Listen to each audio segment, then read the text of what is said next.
8 secrets de mécanique automobile que personne ne te dit. Est-ce que tu fais partie de ces conducteurs qui font totalement confiance à leur mécanicien automobile ? Tant mieux pour toi si tu as trouvé un vrai professionnel qui prend bien soin de ton véhicule. Malheureusement, tous les mécaniciens ne sont pas responsables et honnêtes avec leurs clients. Il y a plusieurs choses qu'ils ne veulent pas que tu saches pour qu'ils puissent profiter de toi quand tu ramènes ta voiture. Numéro 1.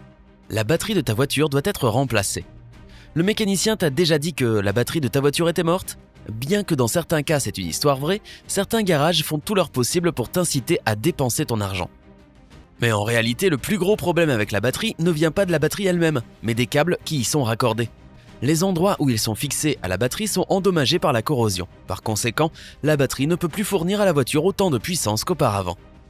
Certaines personnes règlent ce problème avec du Coca-Cola.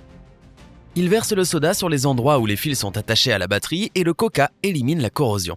Tu peux aussi économiser sur le coût d'une nouvelle batterie si tu essaies d'abord de recharger celle que tu as. C'est souvent suffisant pour qu'elle fonctionne à nouveau correctement. Mais il y a encore une chose importante que tu dois savoir sur les batteries de voiture. Plus elles restent en rayon dans l'attente d'un acheteur, plus elles se dégradent. Lorsque tu décides d'acheter une nouvelle batterie ou de demander à un mécanicien de remplacer ton ancienne batterie, demande à voir sa date de fabrication. Tu devrais en choisir une qui date de moins d'1 mois. Sinon, il faudra la remplacer beaucoup plus tôt que prévu, dans 1 an ou même 6 mois. Numéro 2. Il faut changer l'huile le plus souvent possible. Certains mécaniciens t'ont probablement dit qu'il faut faire la vidange de ta voiture tous les 5000 km. Cependant, plusieurs experts automobiles affirment qu'on ne devrait s'inquiéter au sujet d'une vidange qu'après avoir parcouru un minimum de 12 000 km. Par ailleurs, les professionnels estiment que si la vidange est faite tous les 16 000 km, cela n'endommagera pas le véhicule. Plutôt que de la vidanger trop souvent, veille à ce que ta voiture ne soit pas à court d'huile. Encore une fois, certains mécaniciens peuvent te dire que l'huile sale peut endommager le moteur de ta voiture. Mais n'oublie pas que dans les voitures modernes, l'huile finit par brûler et s'évapore. Ainsi, la propreté de ton huile n'a pas tant d'importance. D'autre part, le niveau d'huile diminue, donc il faut acheter régulièrement de l'huile neuve et l'ajouter. Numéro 3. Tu dois remplacer tes plaquettes de frein au plus vite. Tu seras sans doute d'accord pour dire que personne ne peut faire abstraction du terrible grincement des freins des voitures. La plupart des gens paniquent et se précipitent chez un mécanicien pour faire réparer leur voiture. Ce qu'ils ne savent pas, c'est que la cause la plus probable de ces bruits désagréables est la rouille sur les plaquettes de frein. Heureusement, cette rouille peut être facilement enlevée en brossant, grattant ou décapant. Certaines personnes le font elles-mêmes après avoir regardé quelques vidéos sur YouTube. La plupart des garages se feront un plaisir de te le faire pour une modique somme d'argent. Malheureusement, tous les mécaniciens ne sont pas disposés à te dire que le problème est aussi simple que la rouille.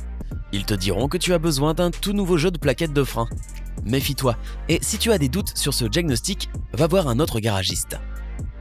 Les plaquettes de frein n'ont pas vraiment besoin d'être changées tant qu'elles ne sont pas usées à 90%. Si ton garagiste te dit de remplacer les plaquettes qui sont usées à 50%, ne tombe pas dans le panneau. Le problème avec les freins, c'est que les gens préfèrent jouer la sécurité, et certains mécaniciens s'en servent pour gagner plus d'argent. Numéro 4. Passe-nous voir pour une révision gratuite. Certains garages automobiles attirent les clients en leur promettant des contrôles par choc gratuits de leur véhicule. Lorsque tu reçois une telle offre d'un garage, tu te dis peut-être « Pourquoi pas ? C'est gratuit ». C'est là que tu as peut-être tort. Après avoir amené ta voiture, un mécanicien découvrira très probablement qu'elle a des tonnes de problèmes, qui doivent être réglés immédiatement. Si tu tombes dans le panneau, tu peux claquer une fortune pour des réparations inutiles. Il est toujours préférable d'aller dans un garage seulement quand il y a vraiment quelque chose qui ne va pas avec ton véhicule. Numéro 5. Ta voiture pourrait tomber en panne si tu n'utilises pas ses services. Certains mécaniciens insistent sur le fait que ta voiture ne fonctionnera pas correctement sans certains services supplémentaires. Par exemple, la direction assistée ou le changement de liquide de refroidissement. Mais selon les spécialistes, ta voiture n'a besoin de ces interventions que tous les 160 000 km. Ne tombe pas non plus dans le piège de l'offre de remplacement gratuit à vie. Et si ça t'arrive, ça finira par te revenir cher sur le long terme, puisque tu devras quand même payer pour des réparations de conduit qui ne seront pas bon marché. Numéro 6. Je vais changer tes pneus. Le garagiste te recommande de faire changer tes pneus et naturellement tu es d'accord. Après tout, selon lui, c'est pour protéger l'usure de la bande de roulement des pneus. Tout d'abord, lorsque tu récupères ta voiture après cette étape, il est presque impossible de dire si les pneus ont effectivement été changés. Deuxièmement, certains spécialistes affirment que la rotation des pneus n'a aucune influence sur la vitesse à laquelle tes pneus s'usent. Dans tous les cas, il est toujours possible de vérifier si ton mécanicien a changé les pneus.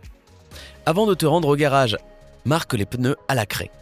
Tu peux écrire les lettres DG sur le pneu arrière gauche et AD sur le pneu avant droit. Après avoir récupéré ta voiture, vérifie où se trouvent les marques. N'oublie pas que le mécanicien doit changer les pneus non pas d'un côté à l'autre, mais de l'avant vers l'arrière. Numéro 7. Le voyant de vérification du moteur est allumé. Tu as forcément un problème grave. La plupart des conducteurs commencent à paniquer lorsqu'ils voient que leur voyant de vérification du moteur est allumé, surtout s'ils sont nouveaux conducteurs. Et une telle réaction peut mener à une facture salée de la part d'un garagiste. Malheureusement, peu de gens savent que la raison la plus fréquente pour laquelle ce témoin apparaît sur ton tableau de bord est que ton bouchon d'essence n'est pas bien vissé. Par conséquent, l'oxygène pénètre à l'intérieur par le conduit. La solution à ce problème peut être aussi simple que de bien revisser le bouchon d'essence. Imagine que tu remarques un certain nombre de voyants lumineux sur ton tableau de bord. Ton témoin de vérification du moteur, ton témoin track-off et ton témoin ABS. Dans certaines voitures, cela peut être lié à la conception du véhicule ou à des problèmes logiciels plutôt qu'à un problème réel. Mais il y a beaucoup de voitures qui allument automatiquement plusieurs autres voyants en plus de celui de vérification du moteur. Dans la plupart des cas, dès que tu sauras pourquoi le témoin du moteur est allumé et que tu auras réglé le problème, il n'y aura plus rien d'autre à craindre. Numéro 8. Ta voiture a besoin d'additifs spéciaux pour mieux fonctionner. Le mécanicien peut te suggérer d'acheter des additifs pour le moteur, le réservoir d'essence ou la boîte de vitesse. Une fois que tu as donné ton accord, tu découvres que ces additifs te coûtent un bras et une jambe. Les spécialistes sont sûrs que si tu prends soin de ta voiture régulièrement, tu n'as pas besoin de gaspiller ton argent avec ce genre de choses. Selon la loi, l'essence est déjà conditionnée avec différents additifs. Tu n'as pas besoin de substances supplémentaires pour, disons, améliorer sa combustion. C'est la même histoire avec l'huile de moteur. Les producteurs ajoutent différents produits chimiques qui permettent à l'huile de durer plus longtemps. Ils préviennent également la pollution et l'évaporation des hydrocarbures. La seule chose que tu peux faire pour rendre le processus plus efficace est de faire la vidange régulièrement. Tu connais d'autres secrets que les mécaniciens ne veulent pas partager avec leurs clients ? Dis-nous tout dans les commentaires ci-dessous. N'oublie pas de liker la vidéo, de la partager avec tes amis qui vont souvent au garage et de cliquer sur s'abonner. Comme ça, tu resteras toujours du côté sympa de la vie.